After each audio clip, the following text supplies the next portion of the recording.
Good afternoon, everybody, and welcome to today's webinar, which is part of a program of enhanced support around net zero for the social enterprise sector in Wales.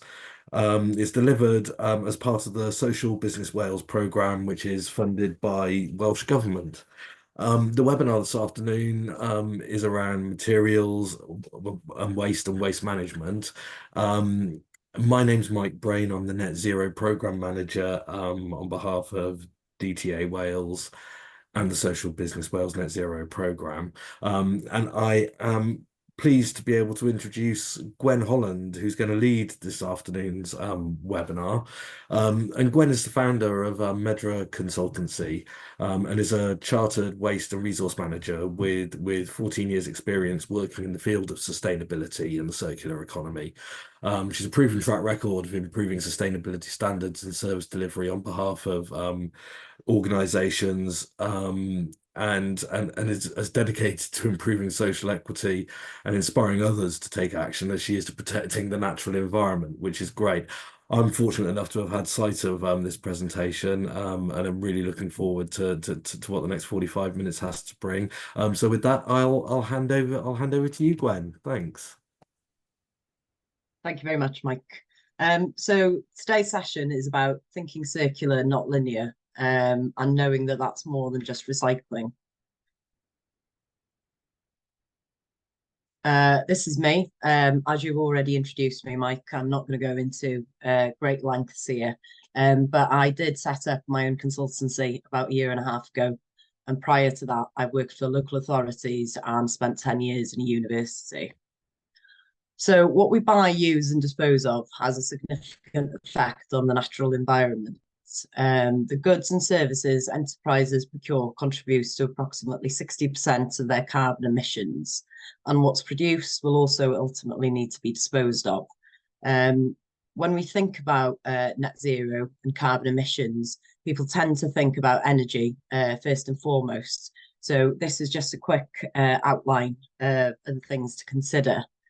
So when we talk to members of the public about waste recycling, what people tend to think about is issues such as littering, the neighbourhoods being untidy, plastics in the ocean, mass production. When we think about talking about waste management with people in the environmental sector, then people know that it's got far deeper consequences than just litter in the ocean, and how it contributes to climate change, to deforestation, to flooding and that kind of thing. But what I'd like you to be thinking about is waste at the point of production. So when you're going out in your daily business, whether it's in your enterprise or in your normal life, that you think about waste before it becomes waste. So as soon as you think about buying something or using it, think about how it's made, where it's going, how long it's going to be used for, and how long it's going to last before it needs to be discarded. It's not just about that item as you're looking at it, thinking about procuring it. It's also about how it's made, how it's transported, what happens in the natural environment where it's created, how it's then transported again to be packaged, transported again to be distributed, and then as soon as that single person goes to buy it, whether that's for an organization or as an individual, maybe going to a supermarket. Waste management is all about thinking about the waste hierarchy. So when you're making decisions about what to buy, what to use, how to deal with it, always prioritize prevention, because at the end of the day, waste is a design flaw. And not only is it a design flaw, but it's going to make you have to pay for it multiple times. So you're not just buying for the item when you need it in the first place, you're paying to dispose of it as well. So if you can't prevent that item from being used, you can think about reuse. So using an item over and over again. And if you can't reuse it, think about recycling. It's only when you can't recycle, we think about recovery. So that's energy recovery. And it's only a very last resort to think about disposal. So sending something to landfill. So in practical terms, that means that when we're thinking about what we're going to buy, if somebody's trying to sell us something, first of all, we need to think if we need that item in the first place. So whether it's a new vehicle, do we need to be buying it? Can we hire it? Can we use it from somewhere else? Some organisations will have either sister organisations, different sites where you can actually borrow things and share things with each other. It's about making sure that you can repair the items that you buy, and also that you make sure that everything that you do use is either reused at its end of life or sent for recycling. So it's sent in circuit to ensure it's in circulation. So just quickly, just to run over a few things that could possibly happen to your recycling here in Wales. So a lot of people aren't really sure what happens to an item once it's been put in the recycling bins. And here are just a few examples of what can happen to your recycling. So, you know, your wine bottles will make more wine bottles, jars, insulation or aggregate. Your cans will make more tins, paper clips, car, bike parts. Your plastic can go one of two ways. So your thicker plastic is likely to be recycled into a similar quality material, so into a plastic bottle again. But your lower quality plastic, so your thinner plastic like your strawberry punnets, will most likely be downgraded. So it'll every time it will be recycled, it will lose quality, and therefore it'll go to make things like plastic bags, and it'll go into making fleeces and that kind of thing. The majority of social enterprises in Wales will be sending their food waste to an anaerobic digester, which makes fertilizer, produces energy and heat. Your paper is likely to go and make more newspaper, and your ink residue will go to make fibre fuel pellets. Your aluminium cans are very likely to be recycled once again into aluminium cans. And actually, it's quite a short process if you think about it. Here in North Wales, you know, a lot of the aluminium cans go over to Manchester and can be back out on the shop floor in a few weeks.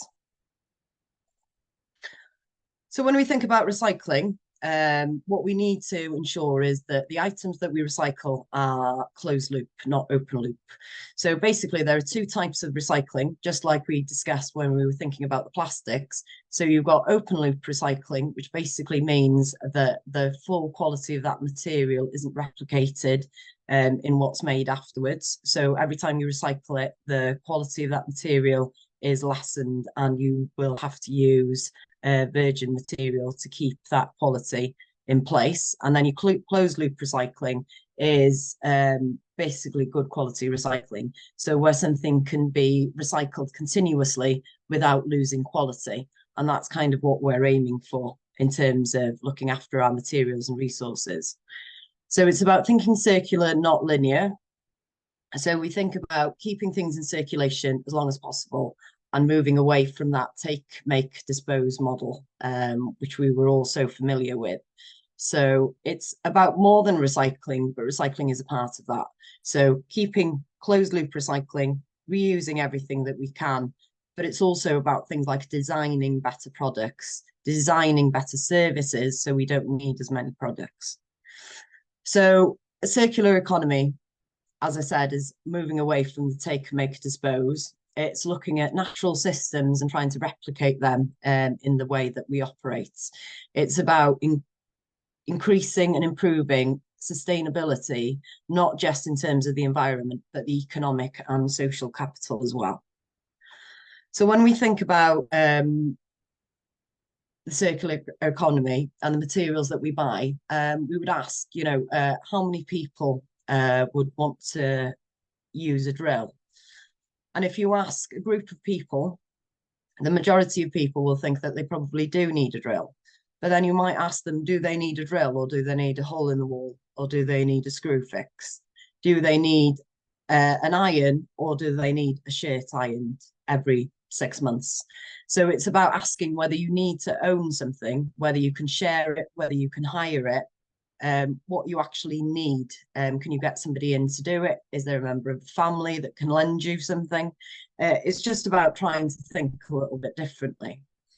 So here are some innovative business models in terms of circular economy. So we've got things like hire and lease, incentivized return, designing for long life. I'm not going to go through all the slides here, but all the sections in this slide, you can look over them in your own time. But it's about creating something different, not owning something in the first place, giving something value to be kept in use, and making sure that that waste material isn't just left out there at the end.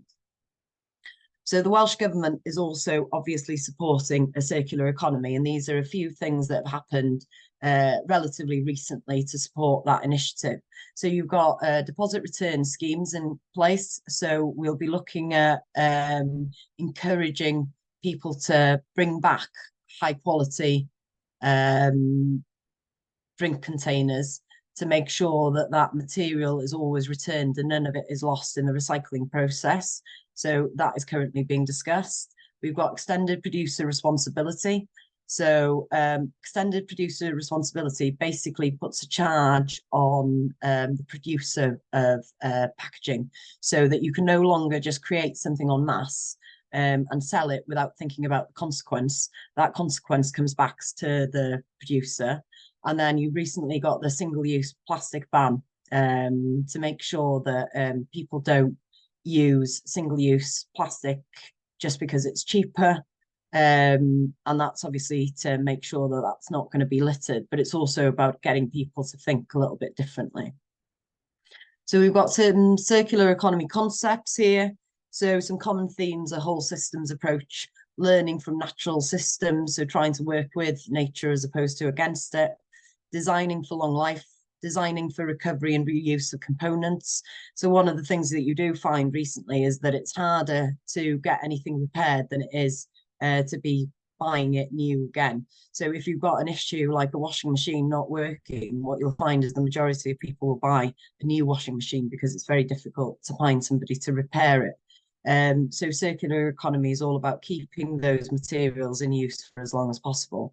So it's about protecting and enhancing natural resources, recognizing ecological constraints, preventing waste, and also looking at service models. So sometimes what we really need to be doing is moving from a resource model to a service model. So this is just an example of some companies that have always been doing well in terms of circular economy. So we've got an example of mud jeans here.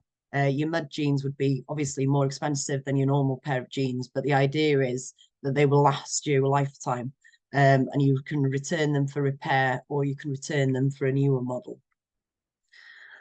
So I'd like you to tell me, I'm not sure if you're familiar with a stress, if you can see the stress as blue and black or white and gold.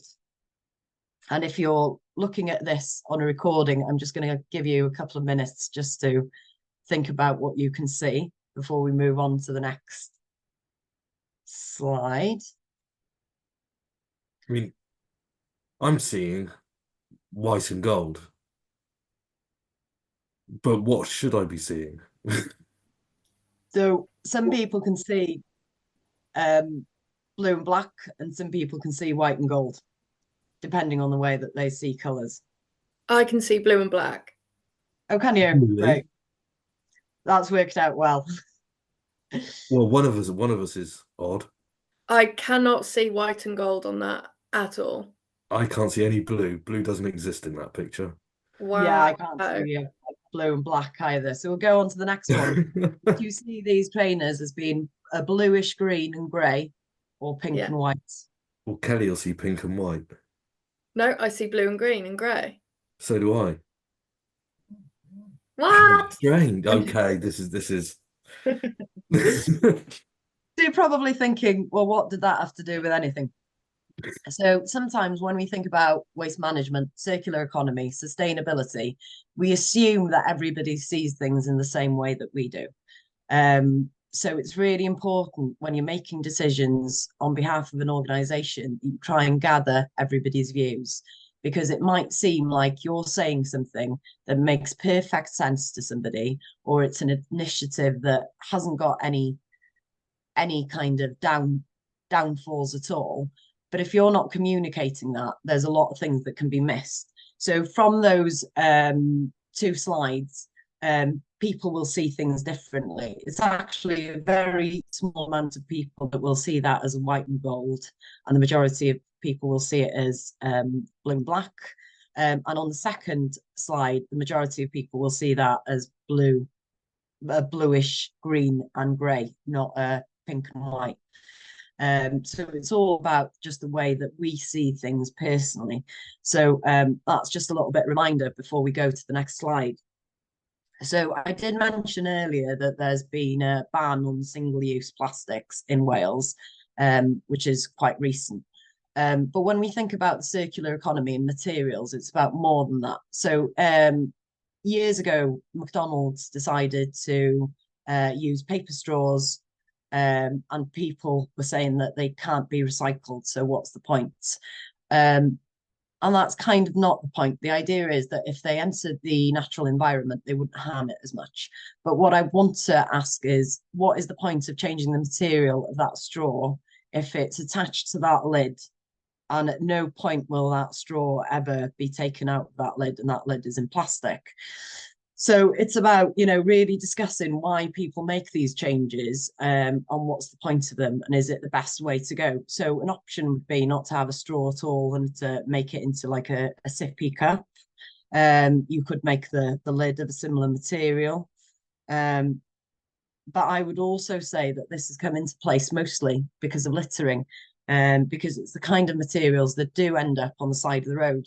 So I would say that something needs to be done about the issue of littering this particular packaging, as opposed to just changing the material without giving it much follow-up thought. So when we're thinking about our organisation, we need to think about things throughout the whole process. Just because something seems like a good idea because it's going to be greener, it's going to be more environmentally friendly, we actually do need to think about how environmentally friendly is that decision going to be. So I've got an example on this slide of cucumbers that were shrink wrapped, and there's been a lot of debate whether food should have a plastic coating or not. And the truth is, it all depends on the specific item. So if you were to not put wrapping on a cucumber, then actually it would last you probably half the time that it would do if it was wrapped in plastic. So then you're thinking about food waste, and the amount of food waste produced would be higher than the amount of packaging wasted in that particular circumstance. So sometimes in our organisations, we need to think about what's the lesser evil. Sometimes there is no perfect solution to what we can do every day. So we need to take that kind of pressure off ourselves. But equally, there are some things that are completely unnecessary. So, when you used to buy a Toblerone, you used to have a cardboard box and a foil covering around a large amount of chocolate. Now what you'll find is you pay double the price for individually packed chocolate in a plastic sleeve. And the thing is, the majority of people will buy that because it looks nicer and looks like a nicer gift. So it's all about thinking about what we need and what we don't need. Do we need balloons? Do we need drink stirrers? Do we think about, if we need a drink stirrer, what material is that made out of? And are we going down a road where we're thinking too much about the material and not asking ourselves whether we need a drink stirrer at all, or we just use a spoon? What was wrong with a spoon that could be washed in the first place? So we also need to think about things like bioplastics and things that are deemed biodegradable and compostable, because a lot of the materials out there won't biodegrade unless you put them in an in-vessel composting plant. So you would have to make sure that wherever means you've got of collecting that material would end up going to the correct place to be processed. Now, there's also a lot of confusion about what a bioplastic is. So I've got some definitions here for you, and it's about basically telling you that there's a difference between being bio-based and being biodegradable. So just because something is made out of biomaterial, it doesn't mean that it automatically biodegrades.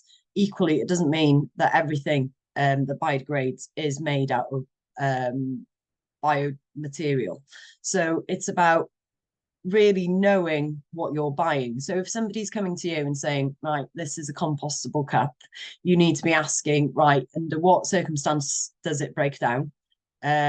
Is it going to be suiting my organisation? Can I speak to my waste contractors to make sure that this can be collected?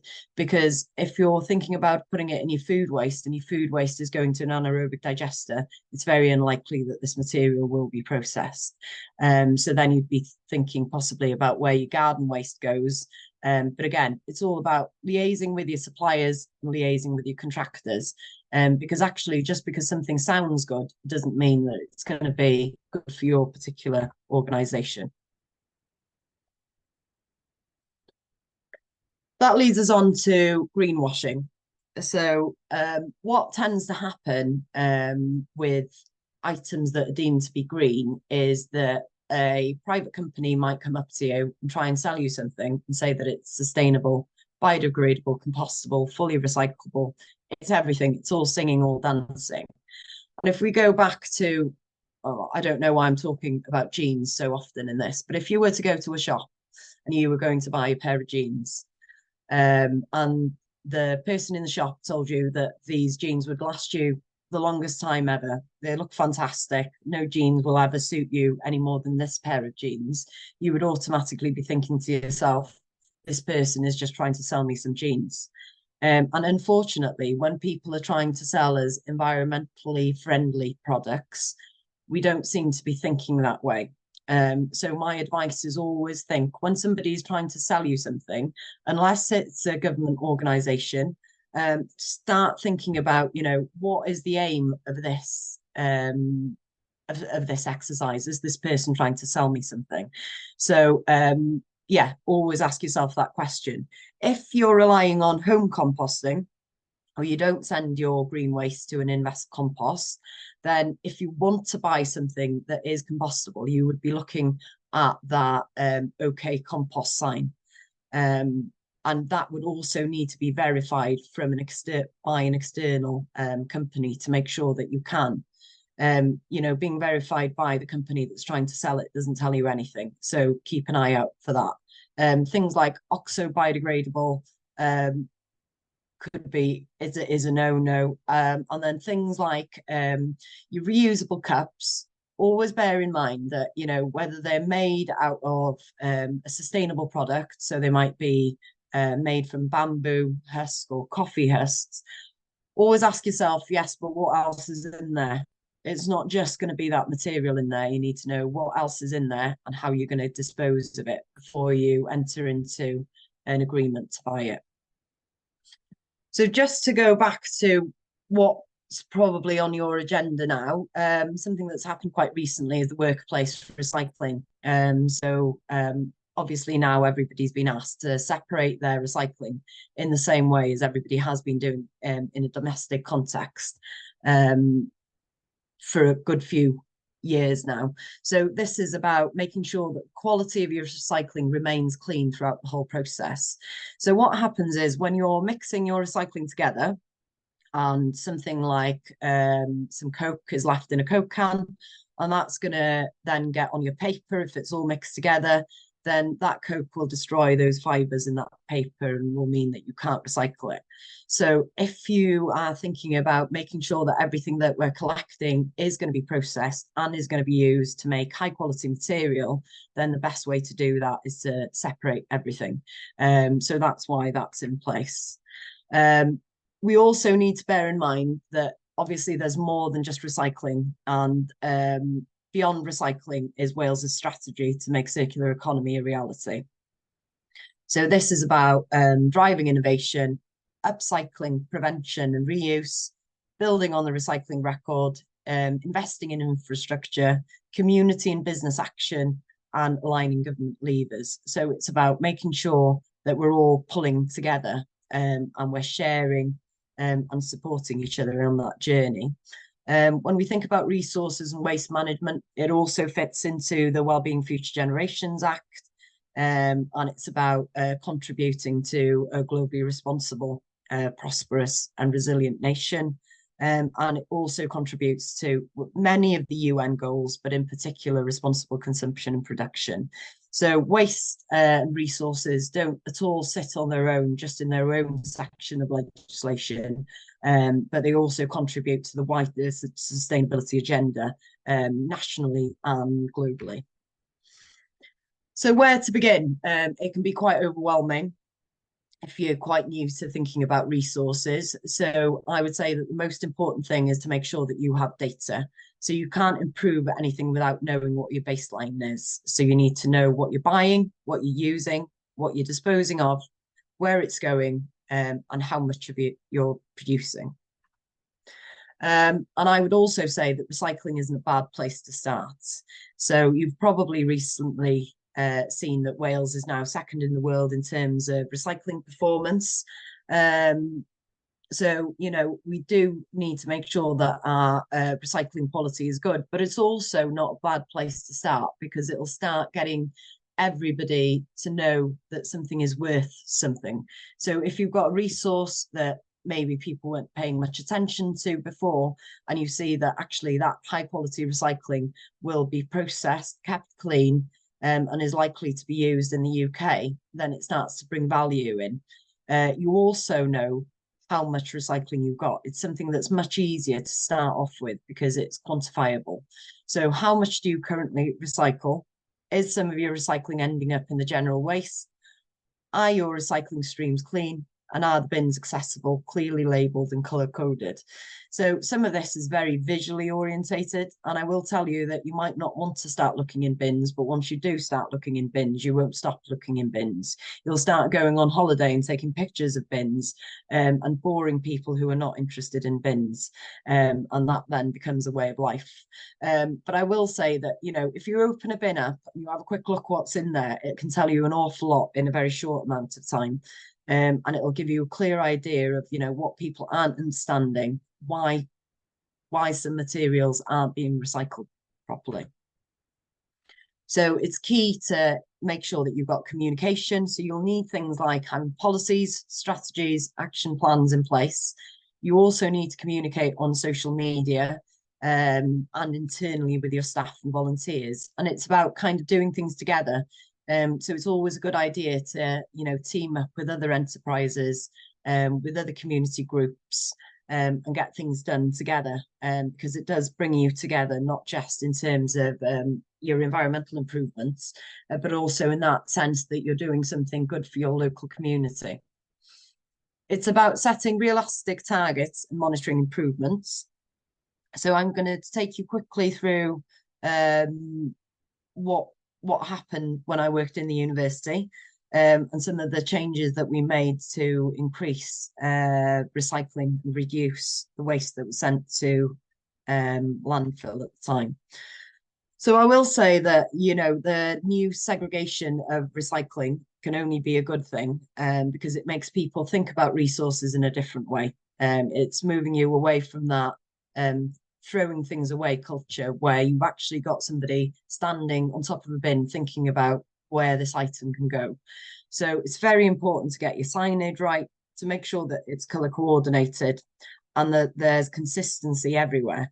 So one of the most irritating things when you're managing waste is the fact that you might have five streams of waste, and you will have a lovely sign on top of it that's all colour coordinated, but the problem is that the signage isn't in the same order as the bins, and unfortunately that's not just not very nice for the eye, but it can also really confuse people. So it's about doing the really simple things.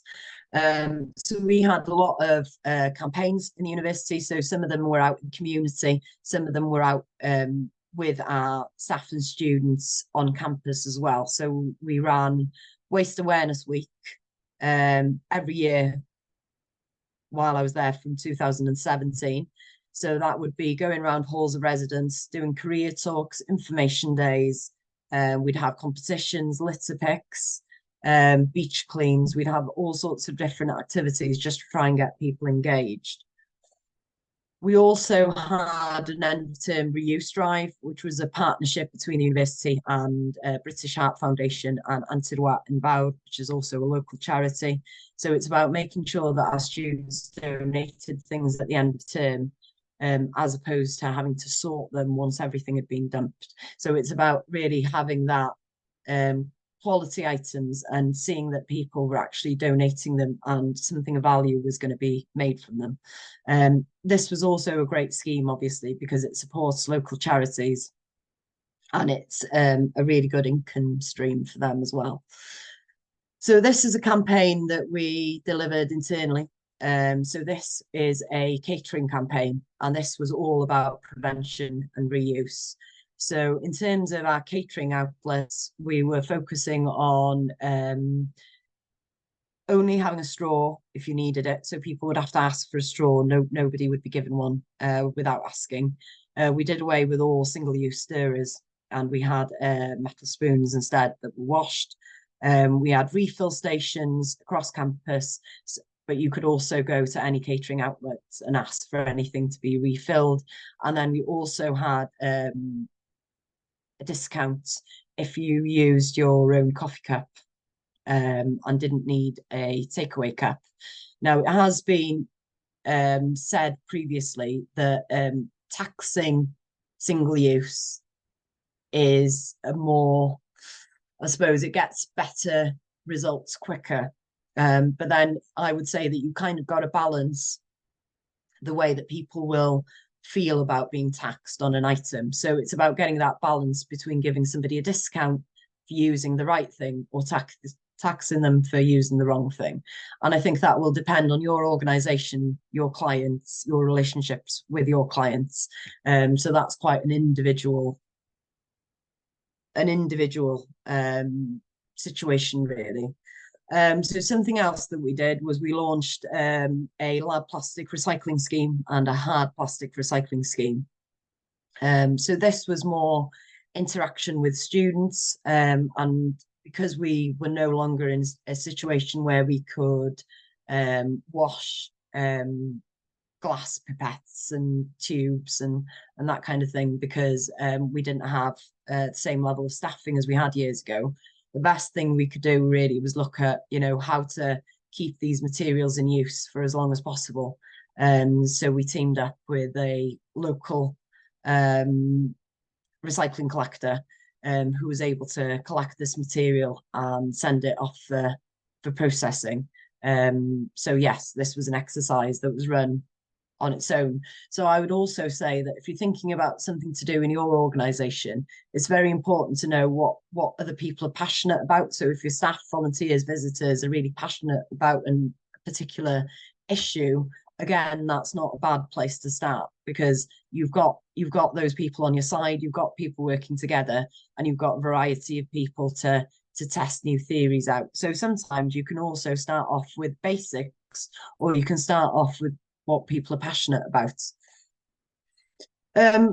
Something else to consider is that, we're trying to think about things as a whole system. So when we were looking at replacing our bins in the university, we moved to source segregation in 2021.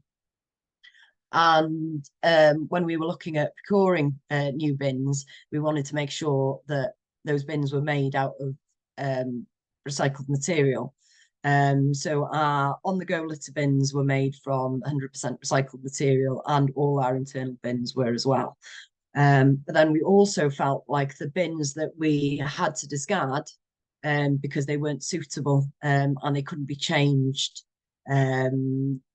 because they just so that it was basically because they were too elongated, the materials weren't fitting in there, so things like cardboard wouldn't sit, they would just sit at the top of the bin. So we couldn't make use of them, so we contacted the company who were making the bins out of recycled plastics here in the UK, and asked them if they could make use of our old bins. So they were all collected to make bins similar to the ones that we bought. So it's about entering into, just having dialogue with your suppliers and your contractors and seeing actually where you can go, because sometimes, just asking the question will lead you in the right direction. So during that time in the university, recycling stats improved dramatically, and we stopped sending our waste to landfill. So I think from 2017, when all the campaigns, the new signage and everything started, our recycling rates improved from 43% to 61%, I think. So that's quite a huge increase. And some of those changes were institutional wide, and some of them were also project based. So if we had students that wanted to do something in particular, then we'd look at that and then look at rolling it out as well. So just to recap, when we're thinking about waste, one of the most important things is to apply the waste hierarchy to all decision making. So prevent, reuse, recycle, recover before disposal. Think circular, not linear. So think about keeping that material in use for as long as possible. And if it's possible at all, to never have to discard it, or to make something else out of it. Start with what you know. So if you haven't been thinking about what you're buying, using and disposing of, start with something simple like your recycling, and it will grow, because that's what some nations do. They start off with improving recycling and then they focus on reuse and prevention. But it's all about, going on that journey of education. And don't believe everything you are told. So if somebody's trying to sell you something, whether it's an idea or whether it's a product, do think about who's trying to sell it, why they're trying to sell it, and if there's any way they can verify what they're saying. And also think about it in your context. Just because something can be recycled or is compostable, can it be recycled or compostable in Wales, in your county, in your particular circumstance? And that's it from me.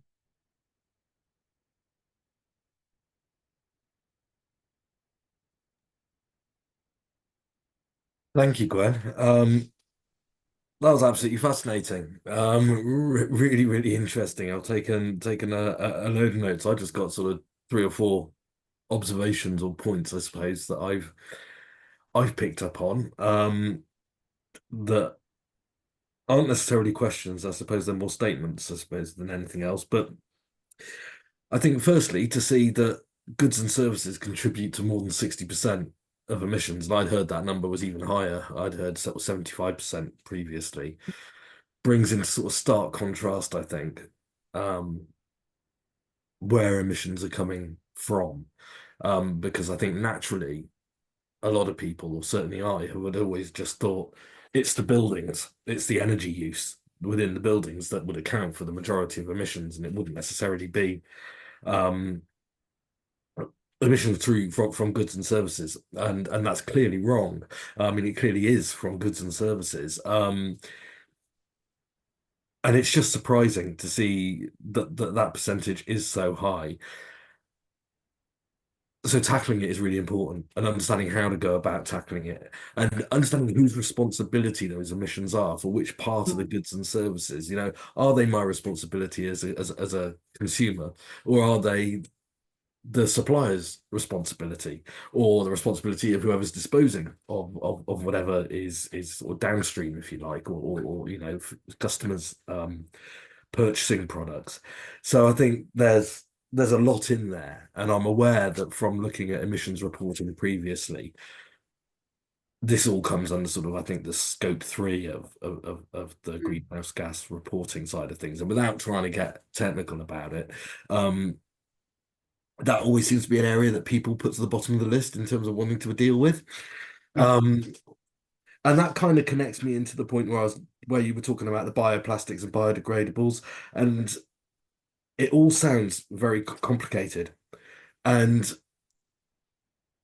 there needs to be a simple solution to this, because I think a lot of people will just say, well, it just takes too much time to consider and to think about and to really fully understand. Now, I may be in the minority there in terms of that reaction, because it isn't the right reaction, but I'm trying to think more sort of in terms of reality. And you need to make it easy for people, like you were saying with the color-coded bins. If the bins don't match the color code that's there, you've just got contamination everywhere, and it was Yeah. starting in the first place.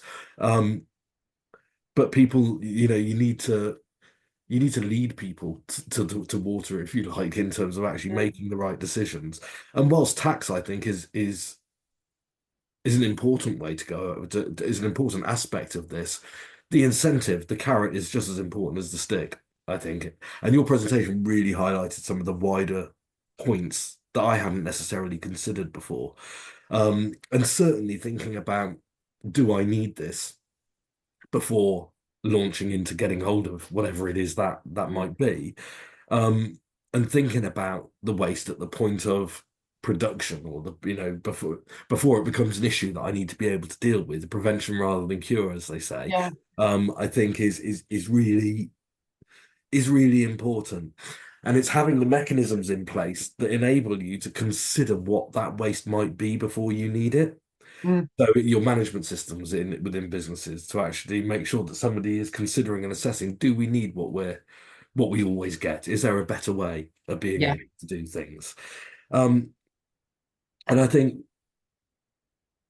I mean, I loved what you said about you can't take action without the data, how much, what, when, and all of those sides of things. Linking that with your communications planning. I mean, our local recycling centre tells you each month what the percentage of actual recycling took place. And it is quite motivating to see that number increase and increase, because it shows that the message is getting taken seriously. I mean, it might just be that we're increasing more. We're increasing the more of recyclable product, but I take heart from that. And the final thing, really, that I'd you're talking about sort of the food waste and compostable waste for anaerobic digestion. I think there could be some fantastic opportunities out there for communities to get involved with community anaerobic digestion, looking at compostable waste, looking at grass from verge cuttings and all of those sorts of things. Because whilst an anaerobic digester isn't cheap, the options that you have around what you can do with the output in terms of either the gas for heating or for fuel, or even generating electricity out of the gas that comes from it, there are some fantastic opportunities. And with the volume that you could get from community digestion schemes, I think that anyone sort of listening to your presentation today with an interest in that should certainly look to contact Social Business Wales, or yourself, obviously, just to find out what can be done around that. So yeah, I mean, I don't know necessarily that there was a question within anything that I've just said. It was more sort of a statement as much as anything else, but thoroughly enjoyed that and really learned a lot. So yeah, I just want to say thank you for that. I didn't know if you had any comments around my observations. I suppose that the only thing I would like to say is that, just break down, take everything back to basics again. It's all very overwhelming. You don't need to be, a scientist knowing about polymers and plastics to be able to make a decision. All you need is to sit down with your suppliers and you can contractors and have a conversation. And as social enterprises, that's kind of what we're all about, is making those links and talking to each other and coming up with solutions that are beneficial to everybody. So I think that it is a matter of going back to basics. Don't be overwhelmed. It's a shared responsibility. It's not just your responsibility, but everybody needs to, play their part. And I think that the problem with it is that a lot of people have kind of not thought about it because it's scope 3, and because it's not something that they felt like they were just directly responsible for, although it kind of is, because you are making that decision. But then it becomes really overwhelming really quickly when you look at the amount of emissions that are being produced, and all the different areas of designing, sharing, using, recycling, looking at the quality of materials, what you can do, what you can't do. And actually the best way to deal with any of this is to have conversations with people, to know what's out there, because somebody in your community might be able to help you. Maybe somebody's out there already looking at materials that they can collect that could be reused again. maybe there's a shortage of something, maybe you've got a shortage of something, but actually if you don't talk about it, nobody will ever know, and everybody continues to buy new. Yeah, so it's just going back to basics, going to the way we used to do things. You'd pick up a phone and go, that got thought 5 minutes to talk about this. that thought struck me when you were talking about quality and, you know, the way we used to go about manufacturing and producing things to last for life rather than just to last for the next 5 minutes. Certainly was a thought that crossed my mind. No, I found that thoroughly captivating, so thank you. Did anybody else have any comments or questions? I was just going to add that in my local area in Meddyliwch, there's a very good local scheme where people who want to get rid of stuff are connected with people who want stuff. It's just a very simple. You just upload to a website what it is you want or what it is you're offering, and then a weekly email goes around to everybody with the wanteds and the offers and then people just connect with each other because you put your email address in there, and then you go. People are swapping stuff basically, and you can. It's been running for years, and just thought that it's just a great example of just keeping stuff out of landfill and in use. Definitely. Yeah, more of those schemes would be great, I think. Yeah, and those are all bottoms up, aren't they? You know, sometimes there's too much pressure, I think, on government changes, and although we need the legislation in place, then actually some of the best ideas can come from, you know, a bottoms up kind of approach where it's tailored to the community and it works there and it can be replicated somewhere else. Wonderful. Well, we're going to be posting this webinar on our YouTube channel. We're going to be making it available via our website, which is just being relaunched sort of at the moment. So within a couple of weeks, that'll be available. But we're also going to be making it available through our partners associated with Social Business Wales and through Egin and the Egin team. And we're going to really try and make sure as many people as possible have access to this to be able to actually sort of benefit from your knowledge and from your presentation, which, as I say, was well worth an investment of an hour of my time, and I thoroughly enjoyed it. So with that, if there are no other questions, I think we can bring the webinar to a close and say thank you very much, Gwen, and everybody for coming along, and hope to see you again very soon. Thank you. Bye.